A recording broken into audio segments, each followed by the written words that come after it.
Kita kepada Allah SWT pertama dan selamanya atas segala nikmat kurniaan yang bersegi Allah Ta'ala berikan kepada kita.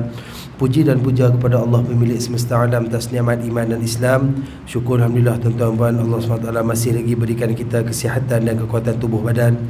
Maha kaya Allah yang masih memilih kita untuk sekali lagi berada di rumahnya dalam keadaan masih lagi dikekalkan di iman kita, dalam keadaan masih lagi diberikan rasa takut kita untuk meneruskan pemusafiran kita di muka bumi Allah sebagai hamba yang menyembah Allah, yang beriman kepada Allah, yang taat dan patuh pada perintah Allah Subhanahu Wa Taala. Percayalah ini nikmat yang besar yang sekali lagi Allah Ta'ala kekalkan kepada kita, yang wajib kita syukuri dan teruskan berdoa minta ke Allah agar apa yang kita terima daripada segala pemberian Allah hari ini, iman, Islam, sihat, kuat semua ni, Allah Ta'ala terus kekalkan pada diri kita semua sampai akhir hayat kita, insya-Allah. Amin ya rabbal alamin. Tuan-tuan dan Allah SWT, alhamdulillah, insya-Allah malam ni kita sambung lagi pengajian kita menggunakan kitab ringkasan Al-Kabair.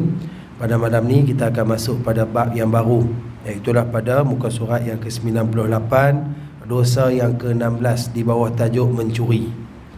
Dan mencuri ini dia merupakan satu perbuatan kita mengambil hak orang lain secara salah, tanpa pengetahuan, tanpa izin. Biasanya curi ini melibatkan harta. Ada juga curi melibatkan maruah. Contoh kata curi melibatkan maruah ni dalam contoh satu perlawanan bola sepak, macam hari tu kita kata gol kedua Malaysia dibatalkan, padahal yang siku tu geng mereka, tapi orang kata hak kemenangan kita dicuri, orang sebut curi.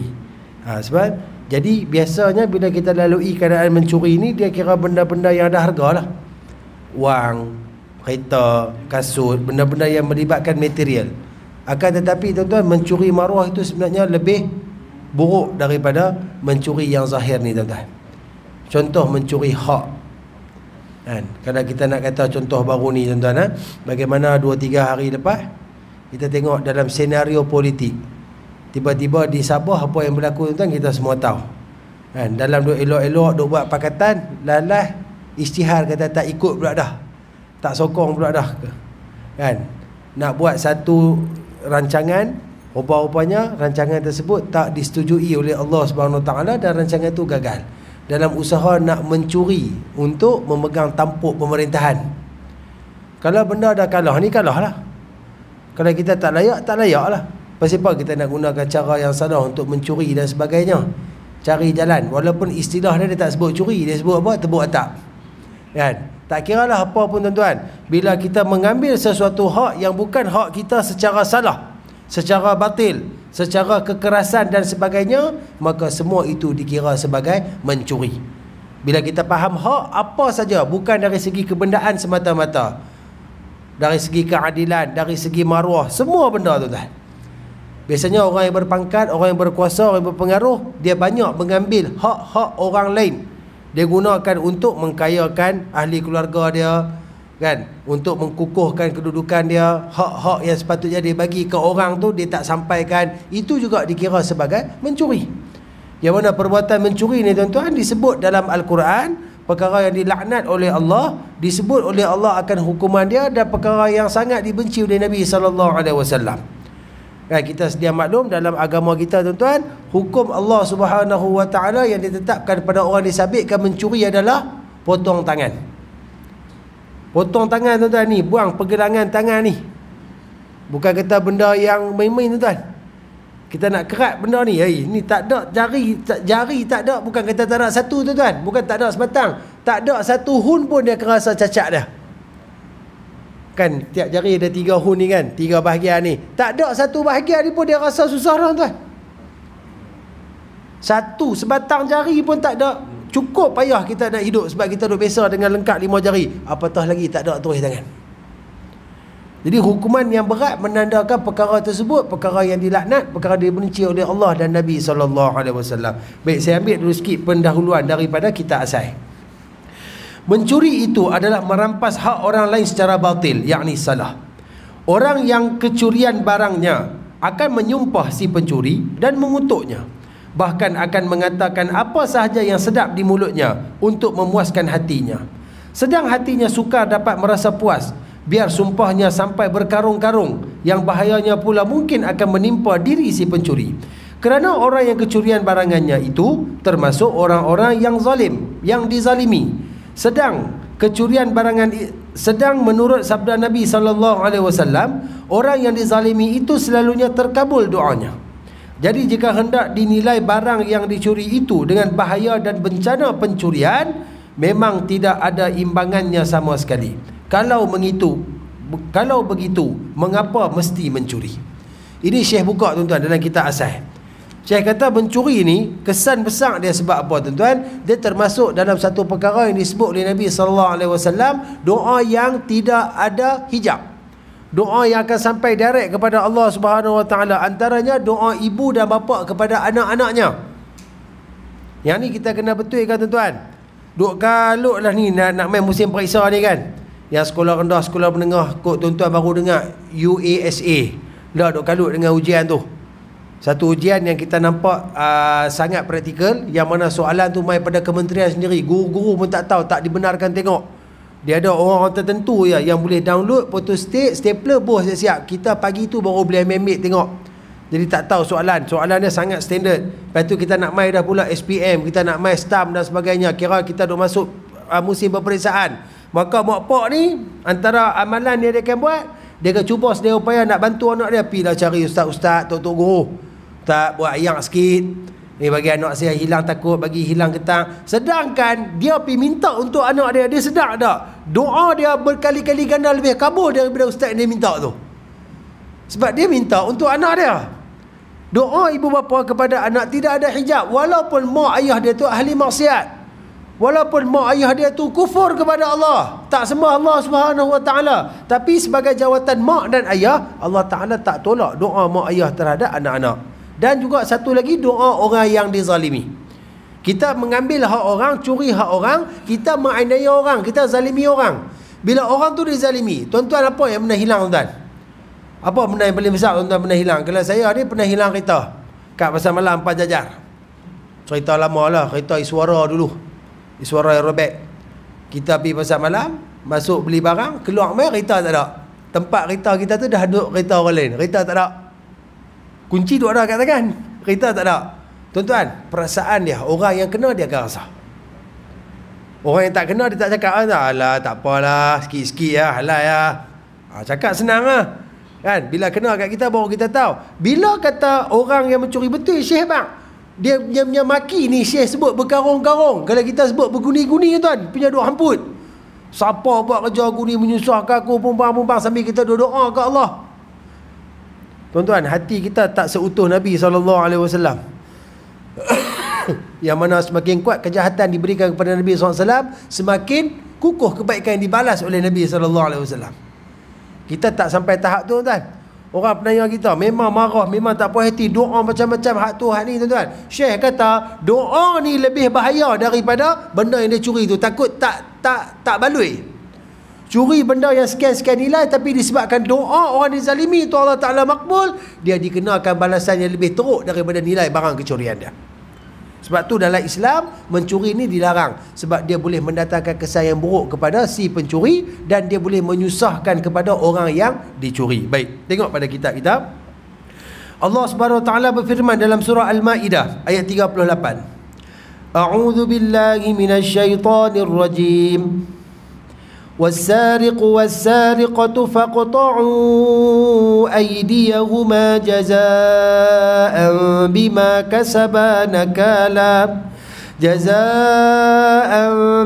كسبا نكالا من الله والله عزيز حكيم. Maksudnya, laki-laki yang mencuri dan perempuan yang mencuri, potonglah tangan keduanya sebagai pembalasan bagi apa yang mereka kerjakan dan sebagai siksaan dari Allah Subhanahu Wa Taala. Dan Allah Maha Perkasa lagi Maha Bijaksana. Berdasarkan ayat ni, Allah meletakkan hukum apa dia tuan-tuan? Siapa-siapa yang mencuri, tak kira lelaki perempuan, tak kira apa agama, tak kira apa kedudukan, jika kecurian dia tu disabitkan kesalahan melebihi syarat-syarat yang telah pun ditetapkan untuk seorang pencuri, dia ada segala syarat semua tu tuan-tuan, maka hukumannya adalah potong tangan. Potong tangan ni pun mula-mula kerat sebelah lengan ni, pergelangan ni. Curi lagi, kerat pula sebelah pergelangan lagi. Curi lagi, naik pula atas sampai ke siku sebelah. Curi lagi, naik sampai ke atas. Potong habis ke semua. Kira kalau tak ada dua pergelangan pun duk curi lagi, memang hardcore lah. Dan dalam hukum Islam, kita sedia maklum, kita duk bincang dah sebelum ni tuan-tuan, nak melaksanakan hudud undang-undang Allah, dia perlu dilaksanakan di hadapan khalayak ramai, bukan secara tersembunyi. Sebab yang kena dapat mengambil pengajaran, yang tengok dapat mengambil iktibar. Kalau kita tengok tuan, dengan curi ni tangan kena potong, kita nampak sendiri tangan dipotong, jatuh tangan tu tuan-tuan. Gamak ke kita nak curi? Oi, pikak berkali-kali tuan, silap-silap. Tak apa, aku minta, tak apa lagi. Tak apa, aku tak ada benda tu pun tak apa lagi. Aku tak sanggup nak kehilangan tangan ni. Jadi ini undang-undang ditetapkan oleh Allah Subhanahu Wa Taala. Ibnu Syihab rahimahullahu taala berkata, Allah Subhanahu Wa Taala mengenakan hukuman potong tangan ke atas pencuri harta manusia. Allah Maha Perkasa dalam memberi balasan kepada pencuri, lagi bijaksana dalam mewajibkan hukuman potong tangan. Nak kata terus potong tangan ni tak semudah tu tuan-tuan. Dia ada syarat-syarat dia. Antara syarat yang nak dibolehkan seseorang tu potong tangan, barang yang dicuri itu berada dalam tempat simpanan yang sebenarnya. Contoh kita hilang duit kata. Hilang berapa? 1,000. Weh, banyak tu. Melebihi dah dia punya nilai dia. Tak kat mana duit? Saya tertinggal dalam raga motor. Raga motor parking tepi jalan, orang nampak, orang ambil. Yang ambil tu boleh kena potong tangan ke? Tak. Sebab tempat simpanan tu tak sesuai. Walaupun dia kata saya terlupa, saya tak sengaja dan sebagainya, tempat tu tak sesuai dengan keadaan dia. Lepas tu dia ada nilaian dia tuan-tuan. 1/4 daripada dinar. Maksudnya dia ada jumlah kiraan dia lebih daripada kiraan tersebut, baru dia boleh kena hukuman potong tangan. Lepas tu tengok pula keadaan dia. Adakah dia mencuri itu disebabkan dia terdesak? Contoh, memang tak ada makanan langsung, anak-anak susu pun tak ada, duk menangis kelaparan kat rumah ni. Dia pun tak tahu nak buat apa dah, kerja tak ada, apa tak ada, lalas dia hanya mampu mencuri. Curi itu sebab nak sara anak-anak makan. Dia tak kena potong tangan. Dia ada syarat-syarat yang ketat tu. Walaupun undang-undang Islam kita kata undang-undang Islam ni macam orang sebut dah ni kan, undang-undang yang kejam lah apalah. Orang duk kata zina kan, orang yang berkahwin zina kena kejam sampai mati. Tuan-tuan, ingat senang nak kejam. Nak tuduh orang zina, nak tuduh orang buat perkara-perkara tak elok ni, bila kita nak tuduh saksi kena ada dalam belakang kita 4 orang. 4 orang. Bukan seorang, bukan 2 orang, 4. Tak ada 4 orang saksi. Kita buat saja tuduhan, saksi mana tak ada. Orang yang tuduh tu kena sebat, walaupun perzinaan tu tetap berlaku. Jangan duk kata undang-undang Allah ni sebarangan. Allah cipta kita, Allah tahu apa selayaknya kepada kita. Dan tuan-tuan percayalah, apabila hak Allah dipraktikkan oleh hamba dia, keamanan akan timbul tuan-tuan. Bukti depan mata baru saja berlaku di Qatar. Bagaimana World Cup tu ni di Qatar tuan-tuan diangkat sebagai World Cup penganjuran yang terbaik sepanjang zaman. Yang mana saya tengok satu dokumentari tuan-tuan dalam Facebook, depa masuk, ada satu badan NGO kan kita kata, depa ni duk pi temu ramah perempuan-perempuan daripada seluruh negara dunia yang mai tengok World Cup. Tanya bagaimana keadaan keselamatan, bagaimana ni, hampa rasa safe ke apa ke? Sebab di Qatar arak diharamkan. Dan dia buat pula satu suasana yang sangat Islamik tuan-tuan. Dalam stadium ada surau, ada tempat solat, ada muazzin-muazzin yang melaungkan azan. Berapa ribu orang yang Qatar masuk Islam, niat nak pergi tengok bola, balik bawa iman. Dan semua orang puji Qatar. Tak ada satu benda pun yang disebarkan di Qatar. Tak ada satu benda buruk pun yang dipahamak tentang Qatar ni. Mereka semua puji tuan-tuan. Tak ada pergaduhan langsung. Padahal disebabkan arak ni biasanya penyokong-penyokong ni bertempur, polis jadi masalah. Hampa pergi tempat orang, hampa bergaduh kat tempat orang. Tak ada langsung walaupun satu pergaduhan di Qatar. Tak ada walaupun satu kecurian di Qatar. Hak tu nak abang tuan-tuan, kalau berpegang dengan Islam, kedamaian akan datang. Sebab Islam ni agama yang damai, agama yang aman. Bukti ada depan mata tuan-tuan. Sebab tu kata bila kita nak hukum satu-satu orang, bukan semudah tu kita boleh hukum. Undang-undang dunia ya mungkin. Kita mungkin ada kedudukan untuk pakat dengan peguam, untuk menyogok hakim-hakim. Allah sebut dalam Quran, waktu dulu biha ilal hukam, dan kamu berpakat dengan hakim-hakim. Kat dunia mungkin kita boleh buat semua tu kalau kita ada satu kedudukan, kita ada kuasa, kita ada kekayaan. Tapi di sisi Allah tuan-tuan, Allah lebih suka kepada keadilan. Sebab Allah tu bersifat maha adil. Walaupun kita dengar macam kerasnya hukuman potong tangan, tapi tuan-tuan sebenarnya ianya berpadanan. Sebab apa? Kita tak tahu apa kesan yang menimpa orang yang kecurian barangan dia, yang dicuri barang dia. Mungkin orang tu susah, mungkin tu orang ada benda tu saja dan sebagainya. Macam contoh orang, kita tengok banyak kes orang curi motor tuan. Curi motor orang rider, mereka guna motor tu lah tuan-tuan nak cari rezeki. Nak kerja lah ni susah, kerja food panda, kerja grab lah apa semua, tiba-tiba motor punca rezeki mereka tu hilang. Dan nak beli balik pun tuan-tuan 4-5 ribu pun bukan satu benda yang kecil tuan untuk mereka. Kita tak tahu bagaimana perasaan mereka, kita tak tahu betapa stres, tensionnya mereka disebabkan barang mereka tu dicuri. Maka bertepatan sebenarnya undang-undang Allah ni tuan-tuan, bertepatan. Allah cipta kita, Allah tahulah apa yang terbaik untuk hamba-hamba dia. Baik. Nabi SAW bersabda, la yazni zani hina yazni wa huwa mu'min, wa la yasriqu sariqu hina yasriqu wa huwa mu'min, walakin at-taubata ma'rudah. Atau kama qala sadaqa Rasulullah SAW, yang bermaksud tidak berzina seseorang yang berzina ketika dia berzina sedang dia seorang beriman.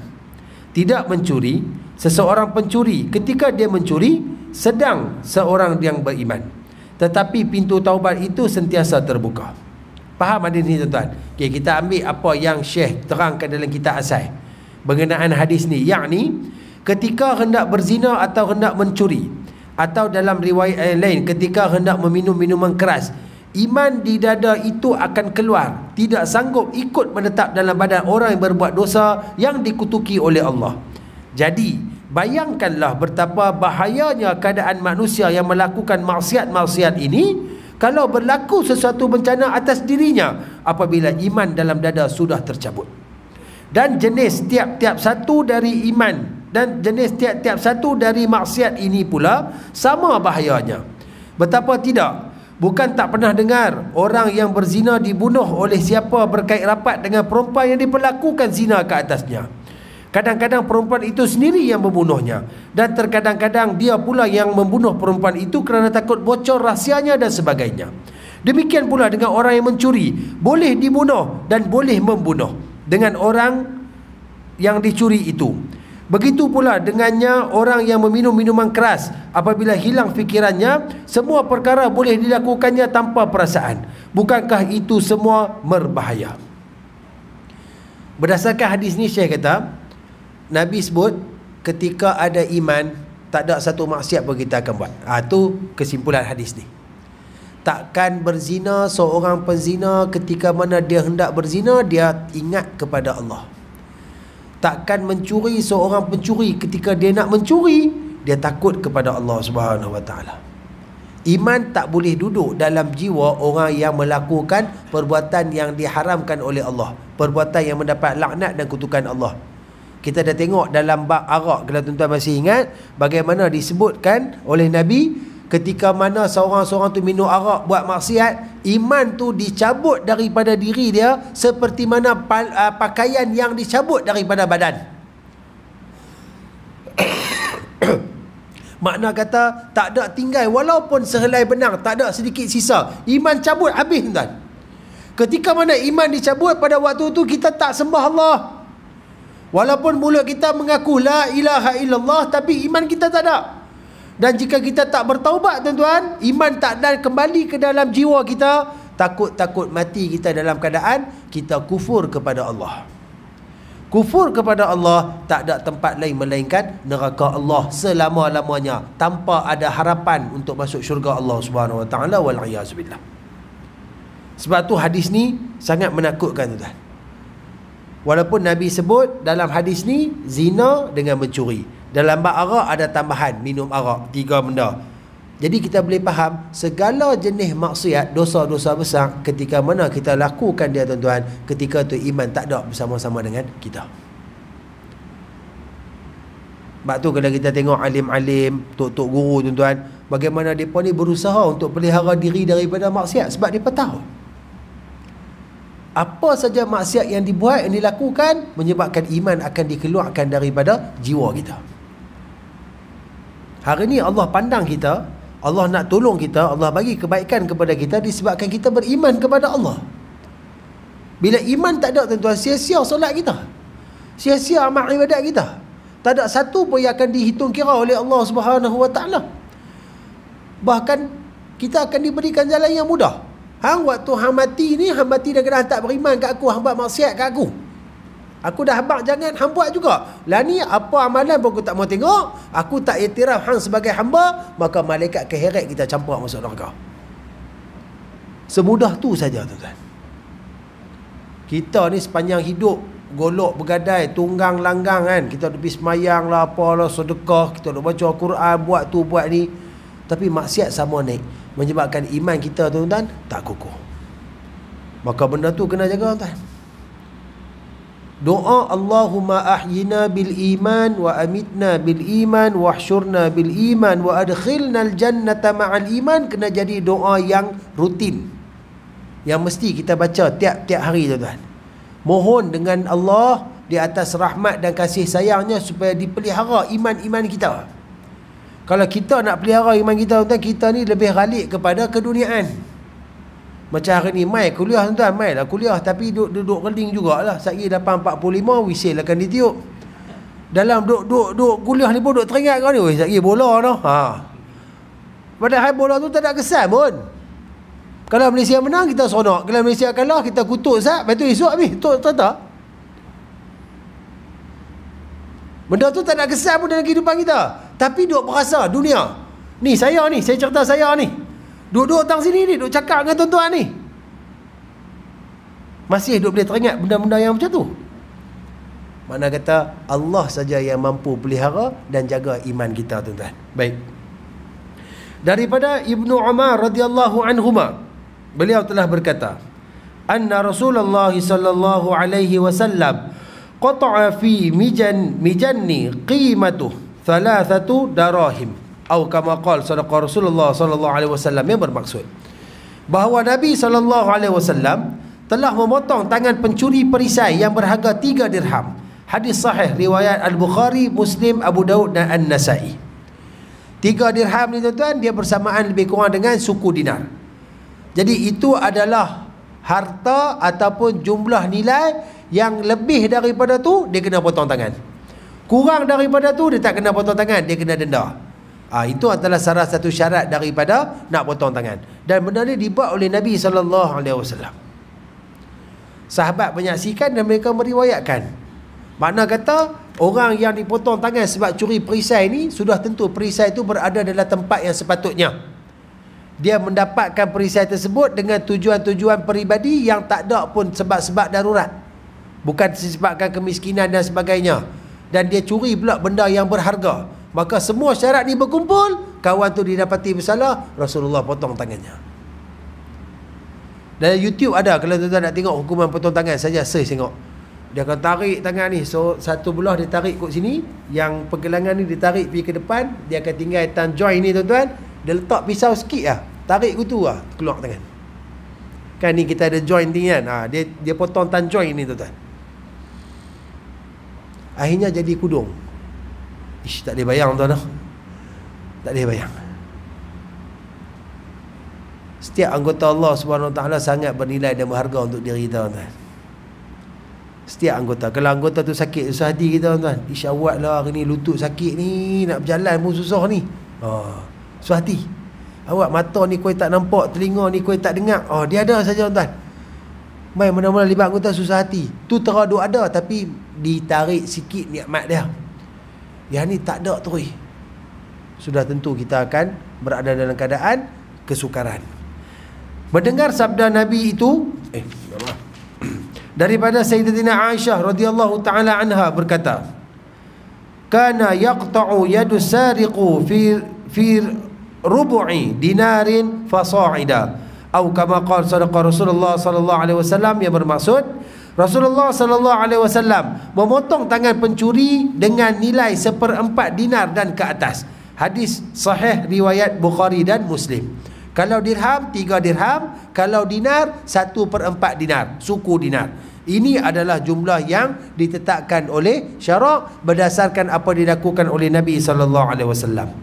Dalam satu riwayat Rasulullah sallallahu alaihi wasallam bersabda, la taqta'u yadu sariqu fima duna thamanul majin, atau kama qala sadaqa Rasulullah sallallahu alaihi wasallam, yang bermaksud tangan pencuri tidak dipotong jika barang yang dicuri lebih rendah dari harga perisai.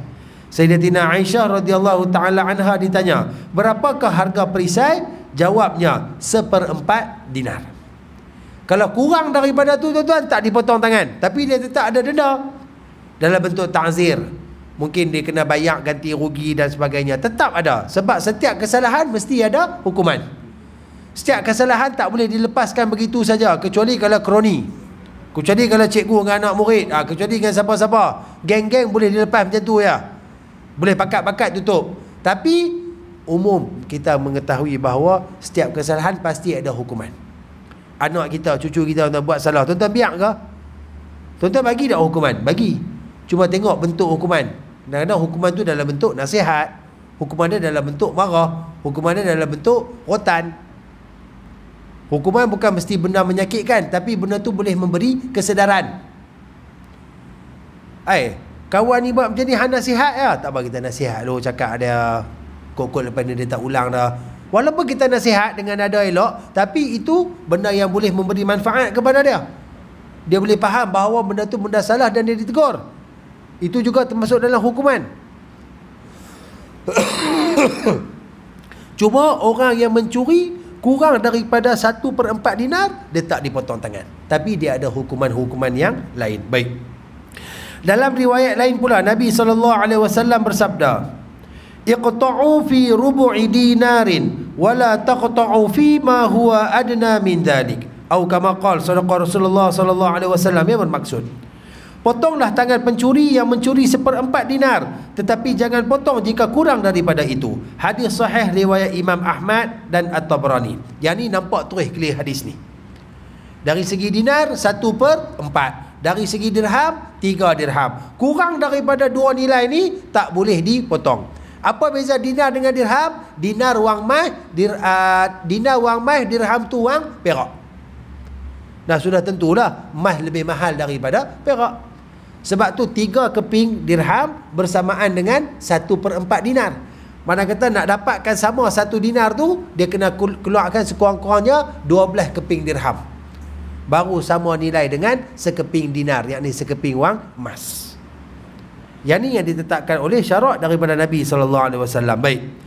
Daripada Sayyidina Abu Hurairah radhiyallahu anhu, katanya Rasulullah SAW bersabda, la'anallahu sariqa yasriqul baydata fatuqta'u yaduhu wa yasriqu habla fatuqta'u yadahu, atau kama qala sadaqa Rasulullah SAW, yang bermaksud Allah Subhanahu wa taala melaknat pencuri yang mencuri telur lalu tangannya dipotong.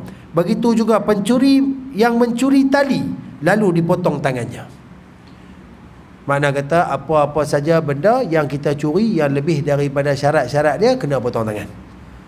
Kira Nabi nak abang, walaupun curi itu telur, walaupun kita curi itu tali, walaupun kita curi itu apa saja tuan-tuan, tapi benda tu bila kita ambil hak orang, ambil secara salah, ambil dalam keadaan benda tu berada dalam kawalan simpanan yang baik, maka kena potong tangan.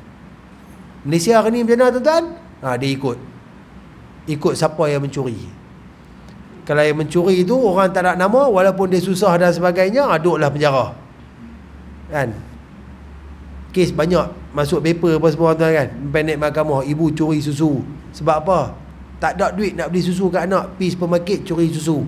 Hak pak supermarket tu pun tak ada ihsan. Dia curi susu. Fahamlah kata dia susah. Buatlah amal sikit, bakti sikit, tolong bayar kat dia ke, ataupun lepaskan dia ke, ataupun sedekah kat dia ke apa ke. Tak.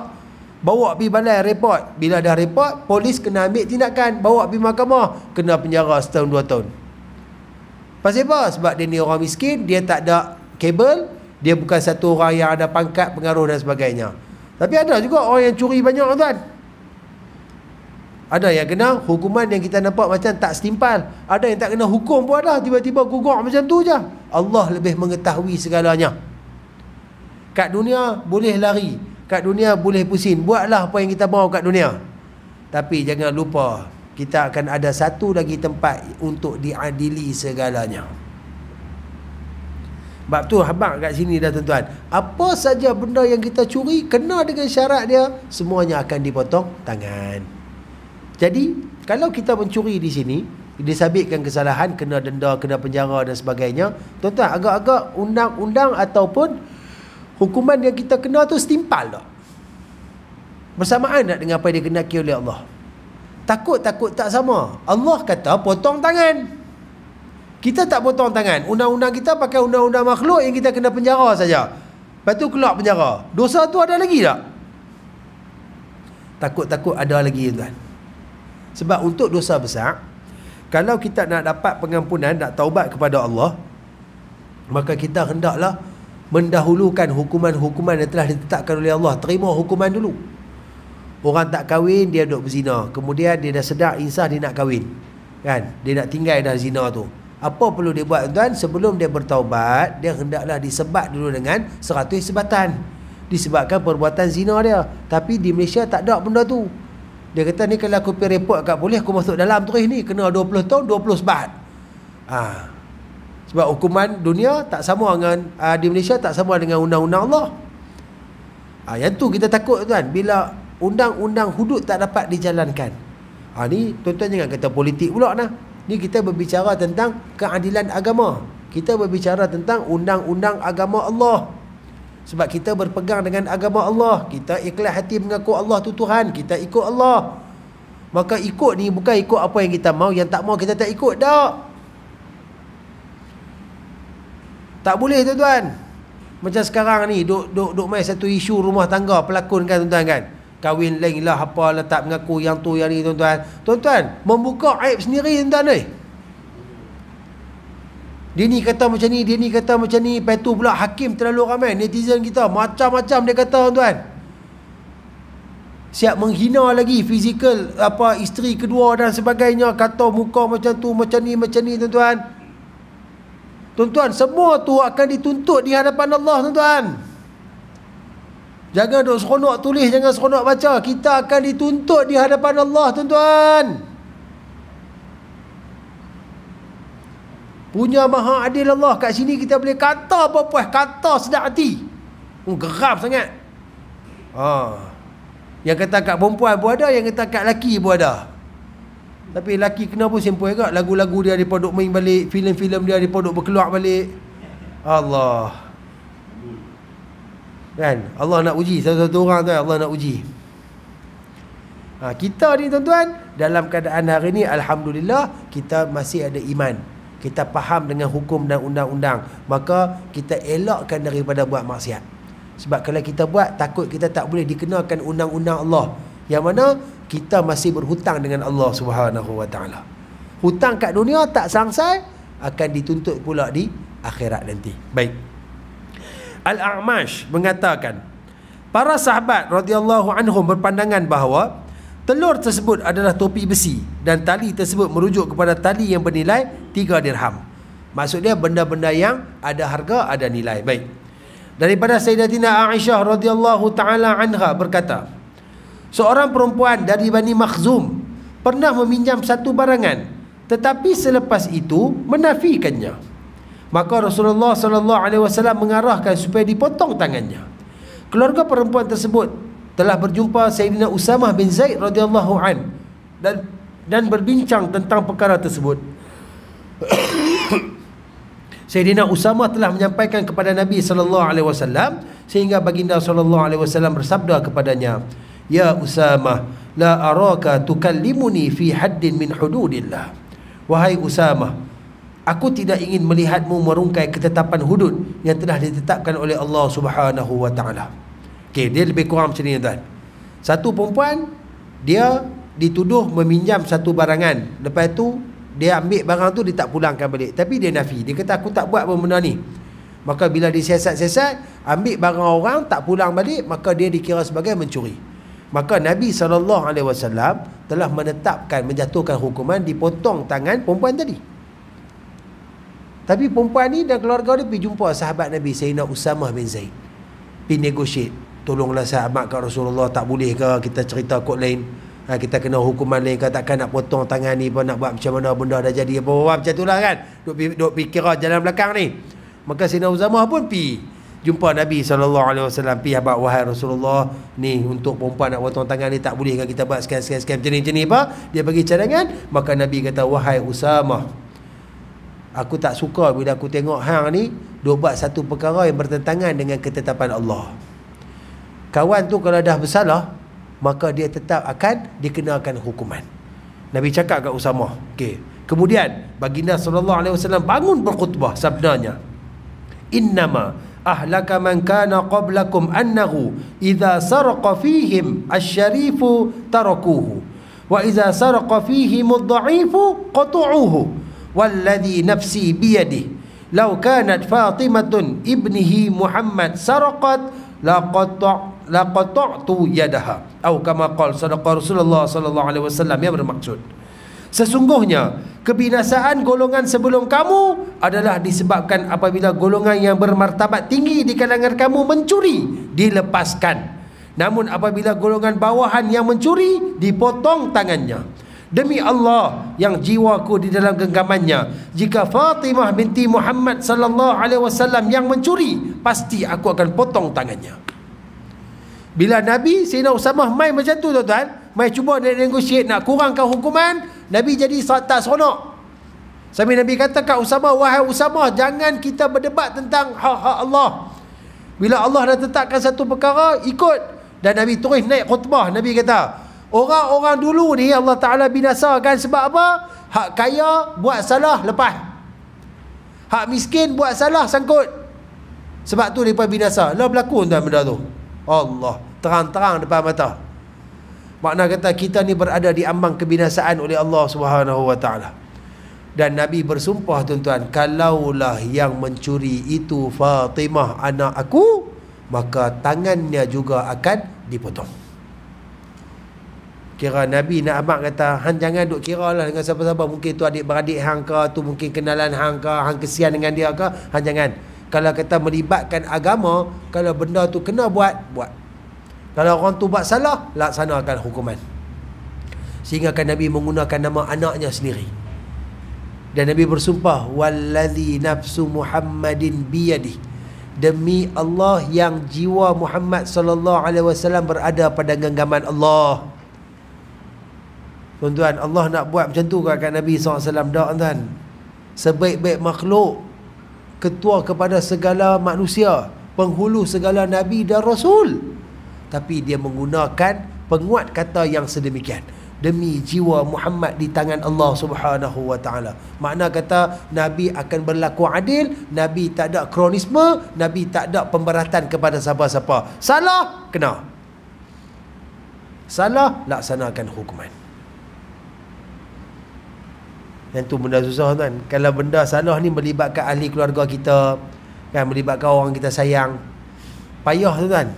Dia mesti ada pemberatan juga. Kita akan cari jalan nak pelepas juga. Ish, takkanlah tu terang hukuman dunia pun cari jalan. Takkan nak penjara, tak boleh ke denda, tak boleh ke ringan sikit, tolonglah. Tu pun kita dah merasa dah tu kan. Apatah lagi hukuman-hukuman melibatkan potong tangan, melibatkan kena pancung, melibatkan kena kejam sampai mati, melibatkan 100 sebatan, yang semuanya melibatkan kesakitan. Lagilah kita akan cari jalan. Tapi Nabi ajak dah, kalau orang tu salah, biar dia terima hukuman. Mudah-mudahan dia diampunkan oleh Allah Subhanahu wa taala. Sebab tu sebelum nak buat jahat ni tuan, fikir habis-habis. Fikir habis-habis. Jangan kira otak seminit buat tuan-tuan. Kalau berlaku apa-apa, ditangkap, disabitkan dan sebagainya, maka terimalah seadanya hukuman yang telah pun ditetapkan. Kalau bahasa mudah orang kata apa? Berani buat, berani tanggung. Berani buat, berani tanggung. Ni orang kita termasuk saya berani buat, tapi tanggung tak mahu. Tanggung nak culah, tanggung nak elak. Mana boleh? Kalau tak berani nak tanggung, jangan buat. Yang tu yang diajar oleh Nabi SAW. Baik. Maka tangan perempuan Bani Makhzum pun dipotong. Hadis sahih riwayat Imam Bukhari dan Muslim. Maka akhirnya semua orang akur. Semua orang mula faham betapa striknya, betapa tegasnya Nabi SAW. Ingat tuan-tuan, Nabi SAW bila melibatkan akidah, bila melibatkan agama, Nabi SAW tak pernah melawak. Sebab dalam agama tak boleh melawak kan. Dia ada benda boleh melawak. Benda kehidupan, benda kita silaturahim, kita boleh melawak. Tapi benda melibatkan akidah, melibatkan ibadah, melibatkan Islam, tak ada lawak tuan. Sebab kalau yang tu pun kita buat lawak tuan, maka tidak ada beza agama Islam dengan fahaman-fahaman yang lain. Bagaimana kita tengok orang-orang Kristian kan, mereka boleh buat melawak dengan agama mereka. Mereka mengaku kata mereka sembah Jesus. Mereka iktiraf Jesus tu sebagai anak Allah, anak Tuhan. Jesus mereka tak sama dengan Nabi Isa kita lah. Versi lain. Jesus mereka walaupun asal daripada Isa yang sama, tapi Jesus mereka ending dia disalib. Nabi Isa kita ending dia masih lagi hidup, akan diturunkan oleh Allah sebagai pembunuh Dajjal yang akan menjadi umat Nabi SAW. Tu terang mereka kata Jesus ni berkorban, Jesus ni disalib sebab apa? Sebab mudah-mudahan dosa semua orang yang ikut mereka akan diampunkan. Tapi mereka boleh tulis macam-macam kat Jesus mereka. Pakai baju Jesus is gay lah, apalah. Berani mereka pakai baju tu, buh nama Nabi kita tuan. Silap-silap tak balik rumah, hilang nyawa depan tu lah. Itu beza agama kita dengan fahaman-fahaman lain. Tapi kalau benda ni kita buat melawak tuan, siapa nak martabatkan agama? Siapa nak tinggikan syiar?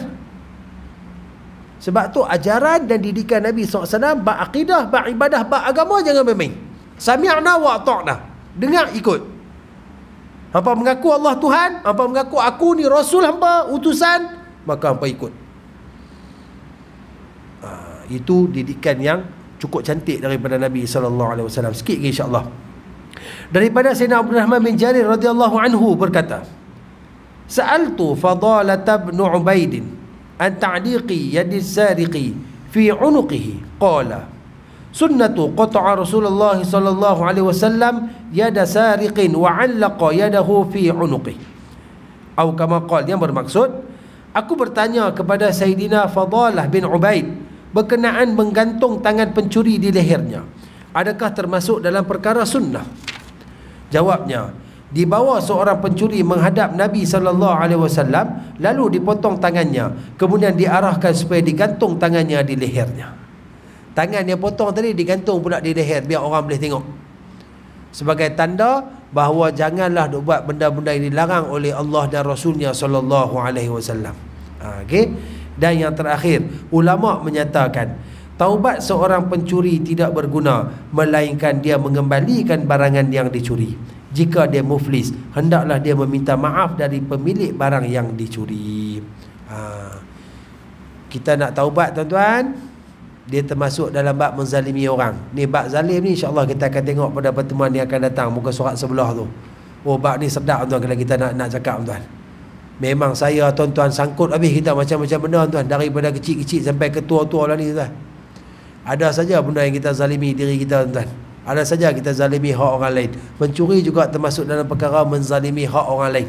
Yang mana bila kita nak bertaubat tuan-tuan, syarat taubat bila melibatkan manusia, dia ada syarat tambahan yang menjadi sebab yang pertama, mesti mendapatkan kemaafan manusia.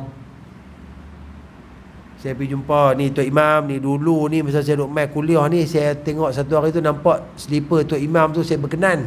Saya balik, saya serlum, buat tak tahu Tok Imam duduk makan, saya serlum, saya balik buat kalut. Ni saya nak mengakulah Pak Imam ni. Okey, tak apa, saya boleh maafkan, tapi saya nak balik slipper tu. Oi, tak ada dah Imam, putih. Tak ada kalau beli baru Imam, slipper ni pun tak keluar dah. Habis dah. Kilang tak buat dah. Cari sampai jumpa, kalau tak saya tak maafkan. Kena cari tuan ni. Imam pun buat keras kan. Oh, tak mau, aku bawa balik slipper aku. Sudah. Lain negotiate, saya tak boleh beli dah, boleh tak? Imam beli berapa? Okey, saya beli RM20, tapi sebab benda tu dah tak ada, bayar saya RM2,000. Hendak saya minta maaf, harga maaf saya RM2,000. Demi mengelakkan azab di akhirat, maka carilah RM2,000, bagilah ke imam. Imam tempat lain lah. Imam kita, okey, contoh kata kan, kalau itulah syarat dia, makna kata kita kena buat apa saja untuk mendapatkan kemaafan. Tapi kita bila orang main mengaku buat salah dengan kita ni tuan-tuan, kita janganlah duk buat teruk sangat tuan. Patutnya orang main mengaku tu pun kita kena berasa, kita kena bayangkan bagaimana segan dan malu dia keadaan dia pada waktu tu. Tuan-tuan, kita ada buat salah dengan orang, tuan-tuan nak pergi minta maaf dengan orang, tak rasa segan tuan-tuan? Kalau tuan-tuan, saya memang jenis ni, buat salah saya minta maaf, saya tak malu. Kalau betul alhamdulillah lah. Tapi ada setengah orang, macam mana aku nak pergi abang, aku curi barang dia. Nak abang bukan senang tuan. Tapi demi kita faham orang tu dia mengaku tu sebab apa? Dia nak bertaubat. Kalau orang tak bertaubat, dia tak nak mengaku tuan. Dia tak nak mengaku lah. Di mahkamah berlambak-lambak kes tuan-tuan, terang-terang bersalah tapi tak mengaku bersalah, mohon dibicarakan. Dan dia bicara tu punya lama sampai akhirnya dia dilepaskan tanpa bersalah, sedangkan dia bersalah. Hak tu orang tahu trik nak lepas diri, tapi ke akhirat tak lepas. Sebab tu jangan mencuri, jangan ambil hak orang. Jumpa apa-apa hak orang tuan-tuan, kalau boleh jangan ambil apa. Jumpa duit ke apa ke, kalau ambil tu pun kita fikir aku nak buat apa duit ni. Habis tak tahu, kalau takut saya dapat kat tangan yang salah, ambil lah buah kat tabung surau, kat tabung masjid ke, tu gagah lagi lah. Ni ambil buah poket sendiri, itu bukan hak kita. Mungkin kawan tu keciciran, mungkin kecuaian dia, wang dia tu jatuh, mungkin yang tu satu-satunya wang dia ada pada waktu tu untuk nak teruskan kehidupan. Sebab tu hak orang jangan ambil terus. Kita pergi semayang kat masjid ke apa, ke pergi semayang Jumaat, keluar-keluar selipar kita hilang tuan-tuan. Apa kita nak buat? Jangan rembat selipar orang. Kita duk marah orang curi selipar kita, kita curi selipar orang balik. Sekali orang yang hilang selipar tu tak maki kita kan tuan? Terima tu sebagai ujian. Tak apalah, selipar aku hilang lah, macam mana? Kaki ayam lah balik. Takkan naik motor kaki ayam? Allah sahib pun. Kalau kata kasut masjid, boleh minta izin. Contoh kasut tanda ada hak masjid kan, ni saya selipar saya hilang ni, saya nak pakai sehari saya main hantar balik. Setakat ni selipar hak masjid dia tak belilah mahal-mahal, mau selipar kedai RM2 lah kan. Asadi pun tak ada, semua jenis tak ada jenama ni. Boleh ambil tapi minta izin. Sebab harta selipar jamban masjid tu lebih berharga daripada selipar hak peribadi. Sebab hak tu dia dibeli menggunakan duit orang ramai. Yang kita tak tahu berapa orang punya duit adalah harga selipar tu. Kalau kita ambil, kita tak habang, kita tinggalkan rumah kita, jenuh nak pergi minta maaf kat siapa yang bagi duit kat selipar tu. Hak tu lebih bahaya. Kalau dia ganti balik, tapi dia kena bagi tahu juga. Ni dulu ni selipar saya hilang mai Jumaat, lepas tu selipar ni saya ambil selipar tandas. Saya balik saya dah terlupa dan ni saya ganti balik. Maklum balik, kena maklum. Dia tak boleh senyap-senyap. Sebab tu sebenarnya tuan-tuan, kalau kita nak minta maaf contoh, dia tak boleh ni nak minta maaf kosong-kosong apa-apa lebih kurang. Apa? Nak tahu apa tu apa? Hang dah kata kat aku ke? Hang dah ambil hak aku ke? Kalau hang kata apa? Hang kutuk apa? Islam kena detail bagus tu. Ni kita buat jalan mudah, kosong-kosong lebih kurang lah ya. Tapi kita ni salimat, tak apalah, apa-apa saja, salah-salah aku maafkan semua, aku halalkan semua. Sebetulnya kena detail. Tak maaf dah, saya duk kata dulu kat imam ni, hang kata apa kat aku? Saya kata macam ni, kena habak pula MBZ. Dengar tu imam mengamuk pula. Daripada nak minta maaf jadi bergaduh pula lah. Okay, sebab tu janganlah buat benda-benda melibatkan dengan orang. Bukan makna kata jangan buat dosa dengan orang, dosa sendiri boleh buat dah. Jangan buat benda dosa, apatah lagi dosa melibatkan makhluk. Sebab untuk semua ni kita kena dapatkan kemaafan daripada makhluk dulu. Makhluk maaf, baru boleh taubat ke Allah Subhanahu Wa Taala. Tiap-tiap malam dia sujud sebenarnya taubat, air mata keluar kilo-kilo tuan. Tapi manusia tak maafkan dia, Allah tak pandang taubat dia. Allah tak pandang taubat dia.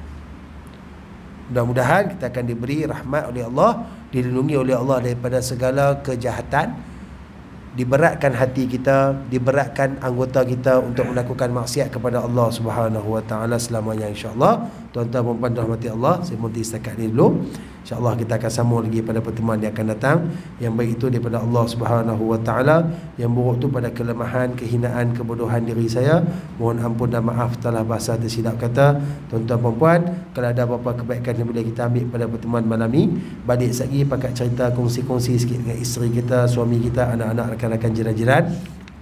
Mudah-mudahan ilmu yang baik bila kita faham, kita sampaikan, manfaat ilmu akan lebih meluas. Dan bila kita cerita ke orang, ajak ke orang tentang kebaikan, orang amalkan. Selama mana ianya diamalkan, selagi itu kita akan terus diberi pahala oleh Allah Subhanahu wa taala, insya-Allah. Wa hadza bitaufiq. Assalamualaikum warahmatullahi wabarakatuh. A'udzu billahi minasyaitonir rajim. Bismillahirrahmanirrahim. Alhamdulillahi Rabbil Alamin. Wassalatu wassalamu ala sayyidina wa maulana Muhammadin ashrafil mursalin wa ala alihi wa sahbihi ajma'in.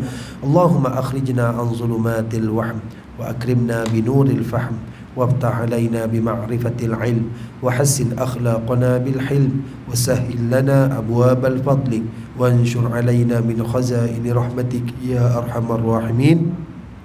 وصل الله على نبينا المصطفى محمد صلى الله عليه وسلم وعلى آله وصحبه أجمعين والحمد لله رب العالمين. تقبل الله منكم.